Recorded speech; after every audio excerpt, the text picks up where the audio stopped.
Did a current WNBA star just put herself at the center of one of the messiest conflicts of interest women's basketball has ever seen? That's the question fans are throwing around after Napheesa Collier went on TV, talked up her new league, Unrivaled, and then started criticizing how the WNBA is being run. All while the numbers and her own roles behind the scenes raised some very uncomfortable questions. On one side, you've got Caitlin Clark dragging the WNBA into a completely new era. Packed arenas, playoff games pulling in more than 2 million viewers, road crowds so intense that teams had to move to larger venues just to handle demand. On the other side, you've got Unrivaled, a player-run league co-founded by Collier, playing out of a single gym in Miami in front of what looks like a few hundred people per night. And yet, in a recent TV appearance, Collier sat there and confidently suggested the WNBA should be taking cues from Unrivaled. That's what sent a lot of fans over the edge. The interview itself started out pretty standard. Collier was talking about player empowerment, better conditions, and the idea of building something by players for players. Nothing shocking there, but very quickly she pivoted to positioning Unrivaled as almost a blueprint and implying the WNBA needs to learn from its structure and approach. The awkward part is obvious. Unrivaled is her own business. She's not some neutral observer. She's the co-founder of a competing league that's trying to attract players, sponsors, and fan attention in the exact same women's basketball space. So when she starts laying into the WNBA model, it's not just philosophical. There's a financial angle sitting right behind every word. That's why when the hosts started bringing up actual metrics, attendance, ratings, impact, the energy on set shifted. The comparison was brutal. Caitlin Clark's Indiana Fever playing in front of 15,000 plus, selling out home dates and turning road games into events. Entire TV schedules bending around her games because the numbers are too big to ignore. Her playoff series against Connecticut were reportedly pulling in around 2.5 million viewers on ESPN. Regular season matchups consistently breaking modern WNBA viewership records. Then you look at Unrivaled. One gym in Miami, streams going out to modest online audiences, in-person crowds that, from everything visible so far, are nowhere near WNBA scale. When the host pressed Collier on that contrast, why a league with that tiny footprint should be the one teaching the WNBA how to operate, her answer didn't convince a lot of viewers. She tried to lean into ideas like quality over quantity and focusing on player experience, but when you're being put side by side with a proven audience magnet like Caitlin Clark, and the question is whose model is working, it's tough to sell that argument without hard numbers behind you. The most controversial moment came when Collier started talking about who deserves credit for the WNBA's current surge in popularity. She pointed to veteran players and league foundations, suggesting that longtime pros built the platform that newer stars are standing on now. In a vacuum, that's not an insane point, but every league is built over time. But the way it landed, especially in this moment, did not sit well, because whether people like it or not, everyone can see what changed when Caitlin Clark entered the picture. Before Clark, the WNBA had loyal fans, talented stars, and some great games, but it struggled to consistently break through in mainstream sports conversation. Most regular season broadcasts were hovering around a few 100,000 viewers on a good night. Then, Clark hits March Madness at Iowa, starts putting up video game numbers, and suddenly women's basketball is dominating news cycles. Her NCAA tournament games outrated many men's matchups. When she entered the WNBA as the #1 pick, that attention followed her straight into the pros. Indiana's attendance exploded. The Fever went from half-empty seats to selling out every home date. On the road, teams were shifting games into larger arenas specifically for her visits.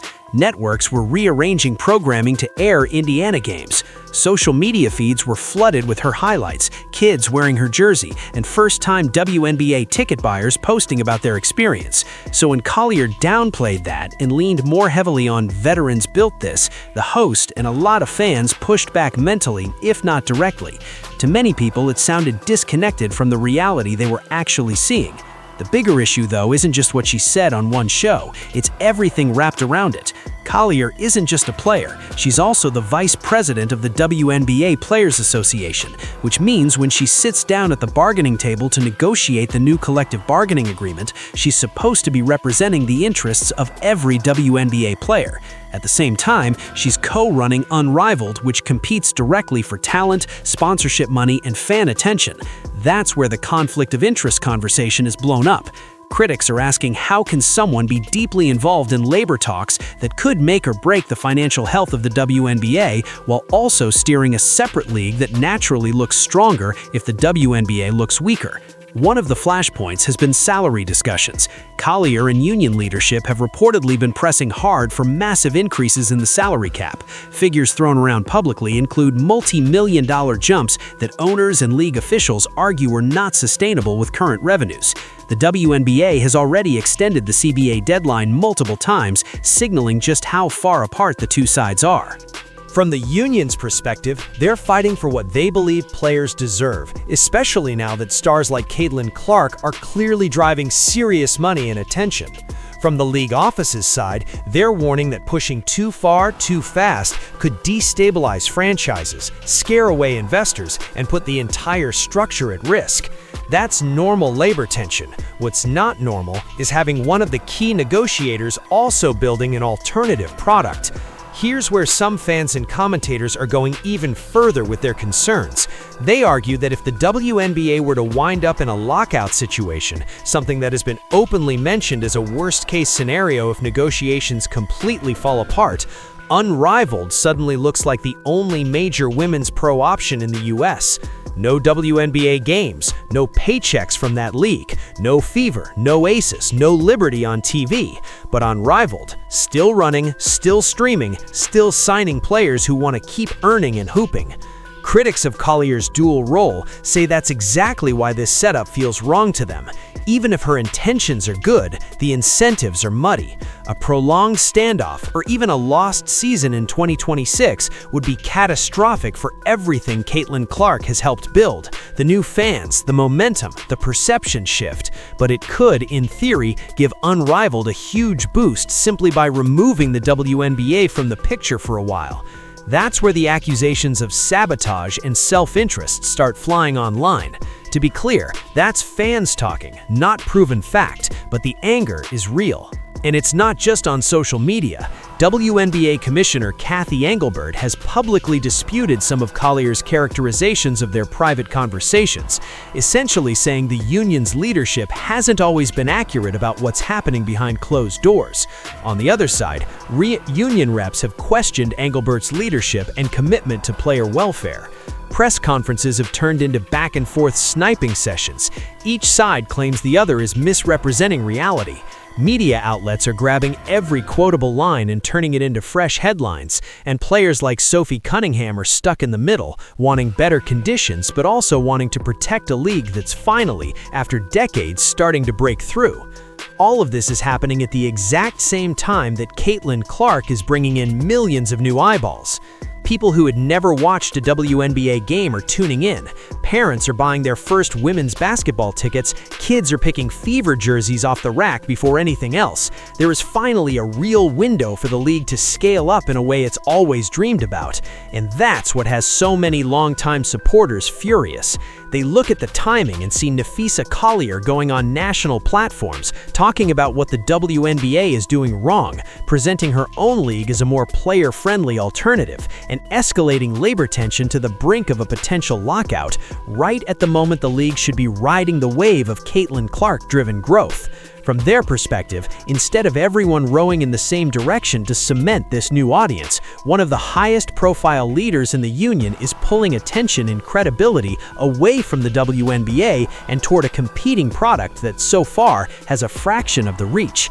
Side-by-side images of Clark playing in packed arenas versus Unrivaled games in front of sparse crowds have been circulating everywhere. Fans quote Collier's praise of her own league next to actual WNBA attendance and ratings. The optics are not kind. Now, to be fair, not everyone sees Collier as some mastermind trying to tank the WNBA.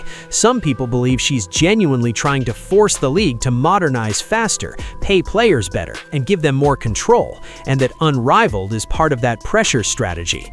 Others think her message is getting buried under bad optics and unfortunate timing. But even those more sympathetic takes usually come back to the same point. The conflict of interest is real, and it's not going away.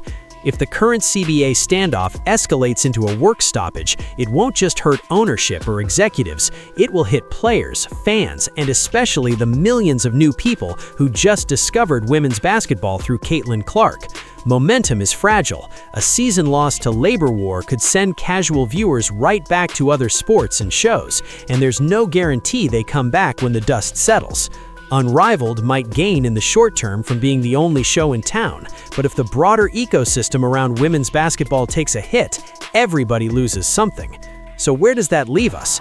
We're watching a once-in-a-generation talent in Caitlin Clark reshape what's possible for the WNBA, while at the same time, one of the league's own stars and union leaders, Napheesa Collier, is drawing fire for building a rival league and hammering the WNBA in public during its biggest growth spurt ever. Some fans see her as delusional and self-serving. Others see her as aggressive but necessary, but nobody's neutral anymore. Drop your thoughts below. Do you think Collier is seriously out of line running Unrivaled while negotiating for WNBA players? Or is she just doing what any smart businesswoman would do in her position? And how worried are you that this CBA drama could derail everything Caitlin Clark has helped build over the last 2 seasons? Let's see where you stand, because this situation is only getting hotter.